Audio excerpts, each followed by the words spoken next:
Hi, welcome to Barb's Kitchen Center. I'm Celeste, and this is my test kitchen. Today, our topic of conversation is the Kuhn Rikon pressure cooker and how to be your own pressure cooker mechanic. There are very few things that can actually go wrong with this, but the nice thing about the Kuhn Rikon pressure cooker, well, it's a little more expensive than some of the other ones. All of the parts are pretty much completely replaceable, and we also carry all of the parts here in the store. So the first thing you'll notice is your handle. Sometimes the handles break or get damaged and they just screw in with a basic Phillips screwdriver. So even if at home, check your handle. If it's a little bit loose, just bust out a Phillips screwdriver and tighten it up. It's the same with the bottom. There is no interior screws, but the screw to tighten the handle is here, right under the handle underneath. The next most common problem is the gasket. The gasket should be light blue and extremely pliable. It shouldn't be stiff. It shouldn't be yellow. And if you're losing pressure, most often this is the problem. So again, we sell these here in the store. They just fit under the rim. They come in different sizes. So if your lids are the same size, you can interchange them. If your lids are not the same size, you have to get the right size gasket for the lid. And it should sit over top of the blue knobby in here. If it goes underneath or above, you're not going to get a good seal when you're trying to get your pressure cooker up to temperature. The next most common problem with your pressure cooker is the gauge. It will often come loose, and you can either use a flat-nosed screwdriver or my favorite tool in the kitchen, the butter knife. So you just hold the butter knife in the slot, push this up, and then turn this black cap off. And this is what comes loose often when you're cooking. So from time to time, you will think everything's all good. You will put your pressure cooker lid on, and all of a sudden, all of this stuff will fall into whatever you're cooking. So there's the knob, there is the spring, and there is the gauge that tells you what pressure you're up to. So if you lose this, and I've lost many in drawers cleaning my pressure cooker over the years, we again sell these, and they're really easy to take out, super easy to install. Before I put the pressure gauge in, I will show you the safety cap and how it can be replaced. And again, it is another part that will frequently break. These little tabs will often get broken in dishwashers or just over time as they get cleaned. It just pops straight off. If you don't happen to have it, it's not the end of the world, but you will get steam coming out and you could burn yourself. So it's always nice to have the safety valve. You'll also notice the SI valve here, and we'll get to that in a minute. So this, simple, easy to replace. You come in, you pick it up, you just snap it back on, boom, away you go. Now, going back to the pressure valve, I will show you how to put it back on. All right. Replacing the pressure valve. We'll pretend that I went to the back and I got a new one. There's nothing wrong with this one, so I will just actually replace it. This goes in the bottom of the lid. And then you just simply screw the black cap back on. You're going to want to get out your professional pressure cooker tool, your butter knife, and tighten it up to make sure it's good and tight. And boom, you are ready to go again.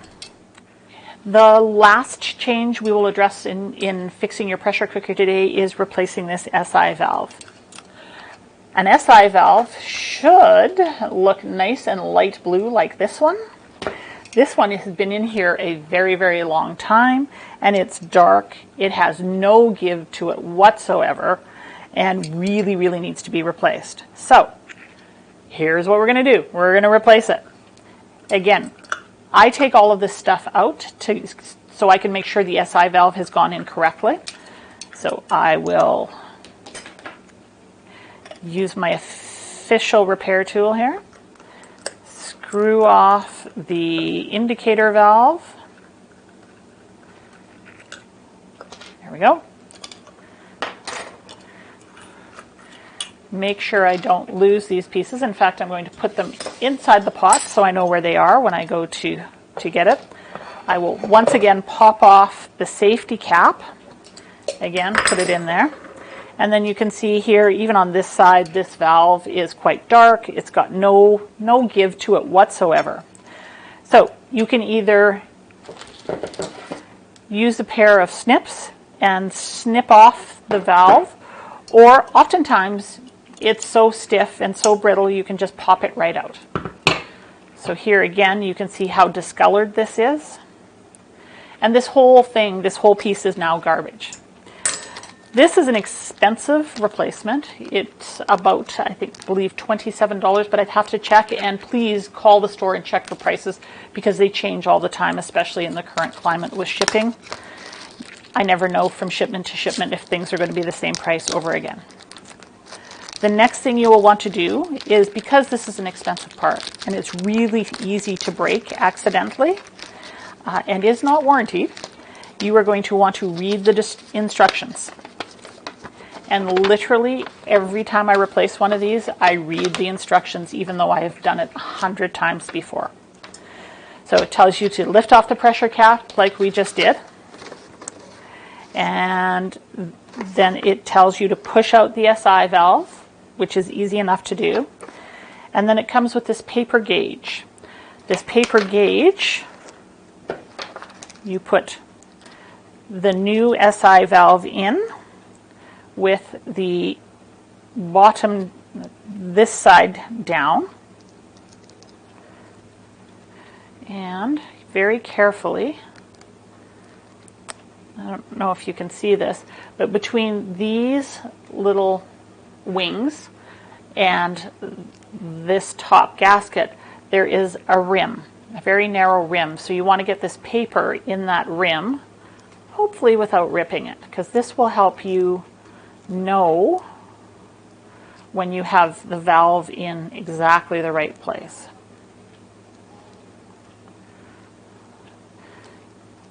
And this does come folded, so you could use only one side of it, and that would be fine in case you're worried about tearing it.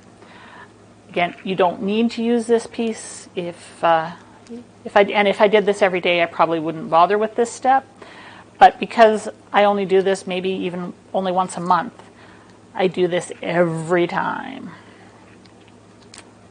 So I've got the paper all the way under this lid. All right, now you can see that I have the blue gasket piece all on this side, and you can see the tabs are all, I can see all of the tabs on this side. So the valve is ready to be put in. All right, this is the part where most of the problems happen. Pushing this valve in, because you have to get all of the tabs all the way through the lid, and if you push wrong, you will often snap the SI valve. So we don't want to do that, and I'm showing you on the old one because if I happen to snap it, oh well.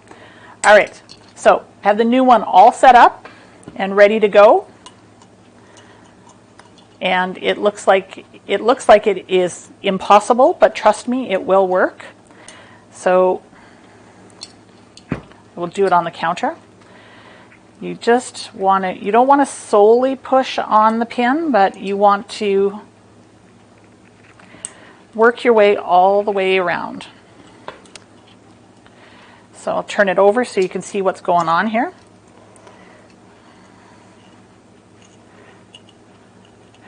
So you don't want to push at too much of an angle, because that's when the pin breaks. There we go. It's really kind of a new challenge for me to do it backwards so that the camera can see what I'm doing. All right, you're starting to see on all sides the tab coming through.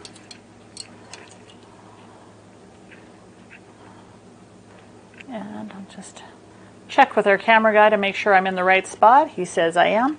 All right, so you will see it will scar a little bit on this side coming through because it's metal against silicone gasket, but that's okay. It's not this side of the seal that's the most important, although it has to hold this SI valve in place. It is this side that is the most important, and it is this side that stops or keeps the pressure inside the pot. So you now have nothing but paper on this side, and you have nothing but silicone on gasket on this side, and you can see the bottom of all three tabs all the way around. You have just replaced your first SI valve.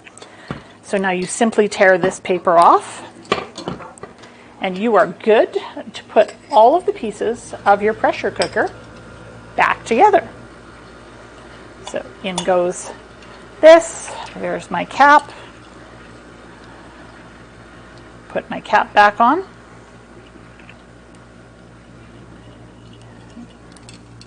And they said I couldn't do it with the fancy nails, so I showed them. And then I put the safety guard back on. Voila! Your pressure cooker is once again good as new.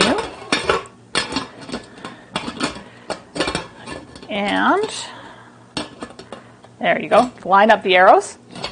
You're good to cook your soup, your stew, your potatoes, whatever it is you cook in your pressure cooker. You're good to go again. And you didn't have to send it to me to change it. You did it all by yourself. Just remember, read the instructions, use the paper, easy peasy lemon squeezy. Thanks for joining us.